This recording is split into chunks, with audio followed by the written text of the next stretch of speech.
James Kalm reporting the Rough Cuts.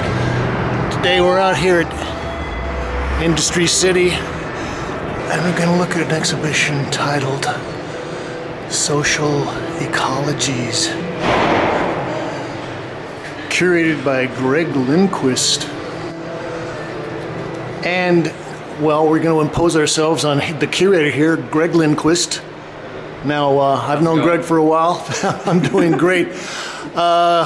One of the interesting things is this is actually a gallery that is operated by the Brooklyn Rail.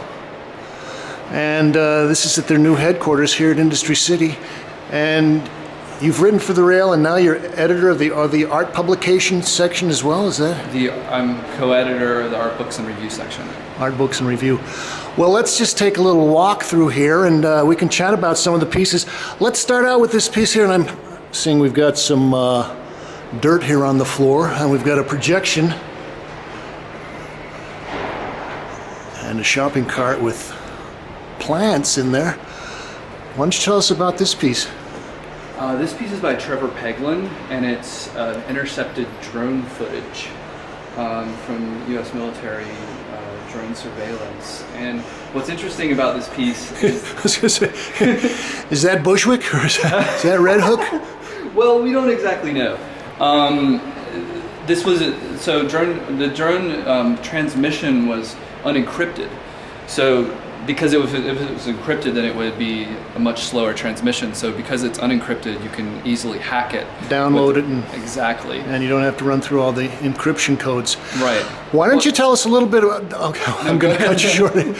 Why don't you tell us a little bit about kind of your personal involvement? We were talking about some nasty things that were happening with was it coal mine in your old home state? Well, it was. Now this is North Carolina, South Carolina? Burned coal from coal-fired electric plants. What happens with the ash after it's burned? It's put in the ground, it leaches into the groundwater, spills into rivers. That's what's been happening. So a lot of coal-fired electric plants are being shuttered across the United States because of the issues concerning the containment of it. But that was some work that I did, a series of paintings about that actually are going to be shown in a museum in North Carolina this year. But what museum? North Carolina Museum of Art. In what city? Raleigh, North Carolina. In Raleigh, okay. Yeah. But you could actually look at this show much broader in terms of landscape painting, artists working with ecology, but also working with some social dimensions of ecology as well. Now this is Roxy Paine, correct? This piece here? Roxy Paine, yeah. So this Roxy Paine piece, these are not actual mushrooms in a vitrine. These are resin-created mushrooms. So he's taken real mushrooms and cast them, or has he somehow fabricated these mushrooms himself? Well, actually, that's interesting, Lauren, because you would think that he just gathered some mushrooms, cast them, replicated them one-to-one, like a verisimilitude, but he didn't. He actually, in describing the way that he does these, when I was reading about it, he actually tries to, in a really hippie way, inhabit the mushrooms. He tries to understand the way they grow. He doesn't actually reproduce them. He finds this like almost idealized mushroom or mushrooms, but these are based on psychedelic mushrooms. Actually, one of the mushrooms here is a mushroom that is harvested in Siberia, and shamans, reindeer eat the mushrooms. Right, and then they drink the urine from the reindeers, right? Exactly. They basically use the reindeer as a filtering mechanism. Yeah, so then the shamans drink the reindeer urine. They trip, and then the followers of the shamans drink the shaman's urine, and they trip as well. It kind of sounds like the art world. Yeah. I was interested in this piece too. Yeah, Alexis Rockman. Alexis Rockman. Yeah. Well, I just kind of casually walked in here and I'm looking around, and of course I looked at this and I was thinking of the Washington stain painter Morris Louis. Absolutely, and this is part of a series that he did where he was making connections between Morris Louis, and actually the title loam not only refers to a specific type of soil, but also references one of Morris Louis's paintings, one of the titles of his paintings. And this has got a lot of resin, and let's see what it says on the it does. list. Oil, acrylic, and resin on wood. Right. So one of the interesting things about this piece is that not only does it have like this color filled drip, but also it becomes kind of like a mirror, like an ant farm. Yes, sort of a cutaway section of earth there. Exactly, and this is the life cycle of a soybean. And I'm not exactly sure the genus and species of the ants, but... Look like red ants versus black ants, if you ask me. Fire ants versus... Yeah.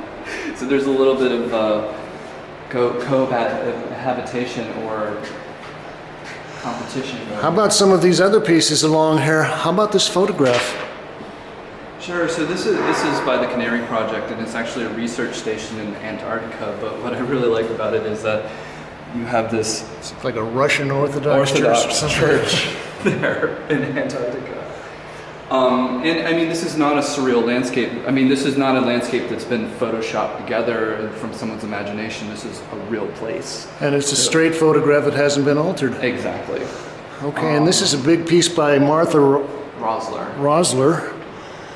And, well, I guess a question I could ask is, how does the landscape come to be involved with this, which looks mostly like photographs of people in communities? I haven't read all the text.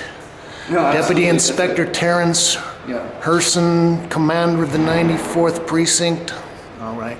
So this is like a social site-specific history. I mean, okay. This is of Greenpoint, Brooklyn, which is where Martha has lived for over 20 years. Also, I need Martha's address there. Okay. It's in a series of that started in the early 1990s when she did a piece about the toxic history of Greenpoint being cited with waste of the Newtown Creek, and it's interesting because no one was really thinking about it at that time. So the real estate developers still aren't thinking about it. That hasn't slowed them down a bit. Exactly. They just build the luxury condos on top of all this nasty, toxic stuff that's bubbling up. How about this piece? This piece is by David Brooks. David Brooks. Like a lot of the works in the show, have never been shown in New York. This is a piece that he made for the de Cordoba, and he removed pieces of wood that had been submerged in Walden Pond, where Henry David Thoreau lived, and he had embedded them in this architectural construction as kind of knots in the wood. But they kind of have this amazing relationship between the built environment, the natural environment. You look at the logs and you actually realize that these logs have been shaped as much by the wearing of time in nature as they have been humans, because they've been cut hundreds of years ago and then discarded into the pond. Well, it's also just formalistically, it's very nice, and like you were saying, we've got kind of the combining the architectural thing with the very organic approach, but yet there's also these pipes that are propping things up. Oh, absolutely. And this is, I mean, it's all wood, but this is like a human constructed wood, like an MDF. What does MDF stand for? Do we know? Something plastic. Density I don't know. All right, this was one of the pieces we were talking about earlier, one of the highlights of the show. This is by Robert Smithson from 1973. What was the title again? Lake Crescents.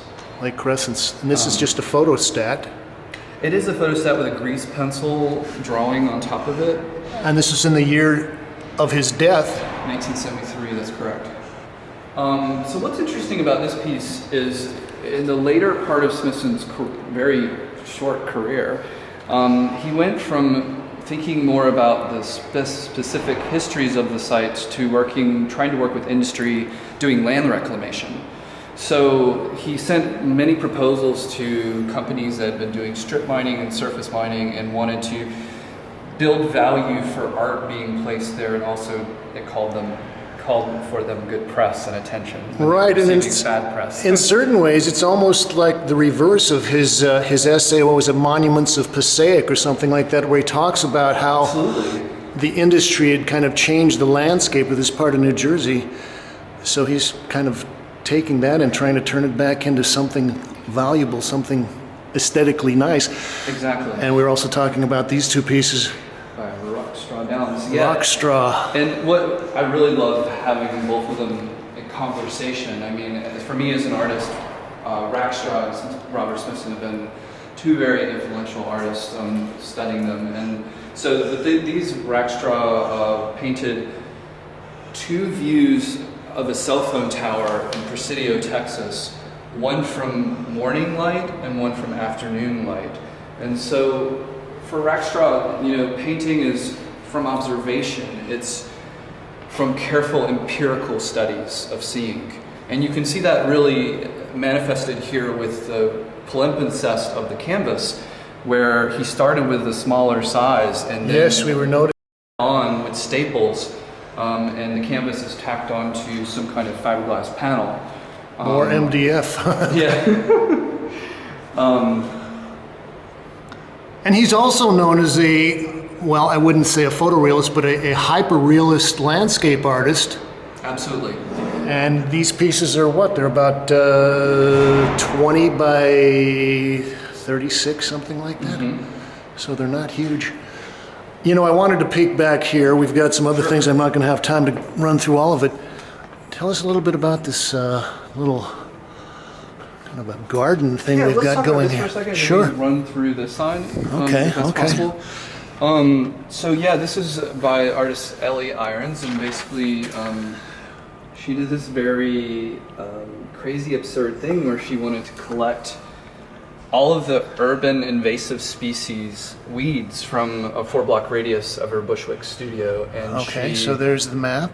Yeah, so she's labeling here where she gathered them from. It's very scientific in its method, but then she germinated them and raised them in her studio, and then imported them here during the installation of the show. And She's so got we're little also gonna do some magnifying watch- glasses there. What's that? She's got magnifying glasses on stands there. You so can get actually for kneel close. down and observe the. Or you can observe the pray if garden. you like. Yeah. And as you see, maybe you could just show that we're now walking on soil. There's 9,000. Loam. Loam, exactly. There's 9,000 pounds Really? of soil imported into the gallery. It was about 425 40-pound bags. And the idea here is to really immerse you into the installation, to excite you about being in a physical space with physical work. And it also recalls the Earth Room. Exactly. Okay. There's a lot of great juxtapositions of image and material here, like the image of the clay pit here with Charles Simonds' work from 1970 with the actual image of material of the soil. And what's interesting here is that this soil is actually made from mulched wood chips and sawdust from the lumber industry. So what appears to be natural is actually, in fact, human-made. Well, I don't know about you, but I've started composting New York City. I guess about 2 months ago they started their composting, at least in my neighborhood, started the composting program. And it took me a couple of weeks to figure out how I was going to bag up my kitchen waste and soiled paper and all that stuff. But once I got into it, I've been doing it and I feel good about it. Of course, my mother was an old farm girl, so I grew up with a nice big compost pile ever since I was a little kid. How about this piece? This is actually a new piece done just for the show by Kevin Zucker. Kevin's work. Is this a digital print? Well, that's interesting you say that. It's actually created from a Rhino CGI file that he made of these building blocks, these concrete blocks that have a floral pattern. And then he had a CNC milled raised relief piece of board made of it, and then he did a rubbing with pencil and crayon over that CNC milled piece of wood. So what you're seeing here is a very complicated process from the digital or virtual to the physical, emphatically handmade. But what's interesting too is that you have this building block, generic, kind of generalized floral shape of a flower that doesn't exist, but it's made by humans. Okay, well here we've got some what I would call straight ahead kind of landscape or floral studies. Right, this is by Cindy Daignault. Cindy Daignault. And this is Oil on canvas. Oil on canvas. Oh my and God. Painted through screen That's radical. doors.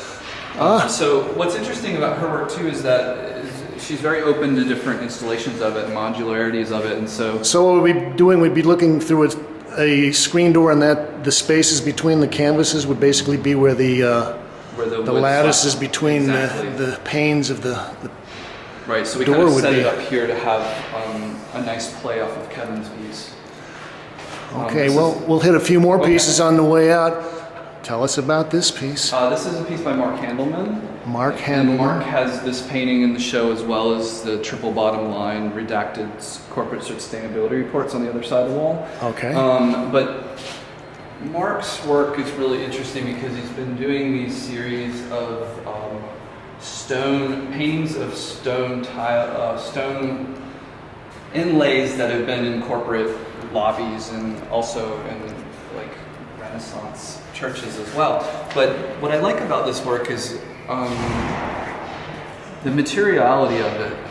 It actually inlays glass on the surface of Yeah, I this was ground looking at this and glass. thinking that there is a kind of an odd, almost pearlescent quality or something in there is sparkling. Which is by coincidence or by probably by design the same material that's used on those vintage projection screens for like in an old home movie movies. theater or Exactly. something. Yeah, wow. So it has this really iridescent quality, and even though Marc didn't make this with the intention of it being read like something glacial, when I thought about it in terms of the show, I think that it can take on that association, especially with this kind of suggestive measuring tool here at the bottom that's depicted with the linear elements. Well, there's a couple of these pieces. Give us a quick rundown on these concrete columns. So these are by Allyson Vieira. Allyson Vieira. Okay. And I actually saw her work last summer in Sao Paulo in Brazil, where she had done a show at a gallery there where she did some of these work. She calls this worker A and worker B. And they were done. Let's run up to look at worker B. So they were done site specifically, which I thought was interesting because, of course, like if you're going to go to somewhere around the world, you're not going to not going to make the work and take it with you. So they take on the site-specific characteristics of the construction materials in which they're made. And then she finds the construction materials on the site, On site, around the site, uses them on site. Oh. Yeah, exactly. Okay. Well, is this more Rackstraw? This is a Rackstraw study for Two Dumps in New Jersey, and I really love the association it had to Robert Smithson's work. And this is a study that has never been shown from 1984 and is hung above Rackstraw's sink in his studio. This is more like the new Hudson River School. Exactly. And that's Manhattan in the background. Okay. How about the photograph? This looks like something nasty from Florida. Cape Canaveral or something. Well, actually, yeah, I mean, this could be like the Disneyland of 100 years from now, but this is actually in the Republic of Georgia in Tbilisi. Okay. Which I rediscovered Gio's work when I did some research and travel there a few years ago for a painting show I did, but he has, for the last decade, photographed industrial rooms of the Soviet Union very obsessively. And when the Soviet Union, the Republic of Georgia was the central site of production for steel and concrete for the entire Soviet Union. And so not only are there factories, but there's also a lot of other buildings that were not even finished and then started rotting into nature. So in a lot of ways, this is kind of the equivalent of America's Detroit or something like that. Absolutely. This is actually a bath, because also Georgia was the vacation region for all of the Soviet Union, especially the region of Batumi. But so this is really, I like also the fact that this is a circular shape and it kind of has a nice formal relationship with several of the works in the show, as well as the design of the soil being on the outer perimeter of the gallery. Let's wrap up looking at this piece by Mary Miss. So this is a sketch, this is a drawing for a project that Mary Miss just did in Indiana. And what I really like about her work is the collaboration that she has with communities as well as scientists in working on dealing with ecology and nature, but in a collaborative way across disciplines. Okay, Yeah. well, we're going to wrap this up. Okay. Congratulations, Greg. You're the curator. And Thanks, Lauren. so this has been Social Ecologies, right? That's right. Here, they just called us the gallery, is that it? This is a gallery at Industry City. The gallery at Industry City. This is actually also used with the Daedalus Foundation. Which is responsible for a lot of Robert Motherwell's stuff. All right, and as we always do, folks, at this point, thanks, Greg, and thank you, Kate.